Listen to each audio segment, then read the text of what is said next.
要再踢，低數比力，低數，可以又接腳，攬住頂膝，頂，不停頂，低數，拱佢低數，行個拱啊，拱低數，攬住頂，轉啦，攬住頂，你用你自己打佢，用你諗你自己嘢，你平時點樣擊打？行過去踢低數，比力，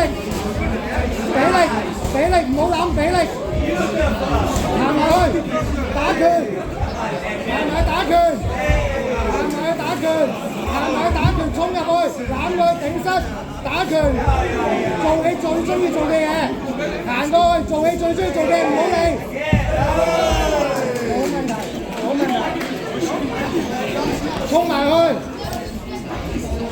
打嘅攬頂打。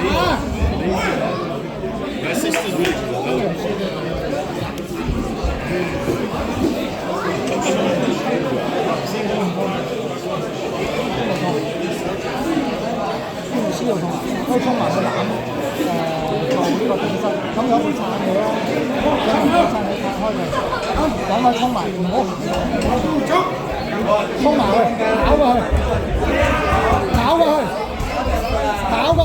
跑過去，我要有拳掂到佢，頂啊，不停頂，企好坐好，再嚟出拳，行個中路，3秒，企好個裝入去，走左走右入去，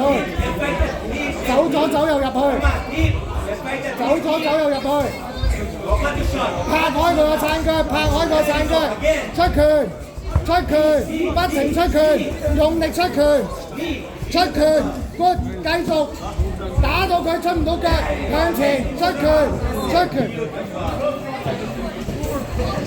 痛唔痛？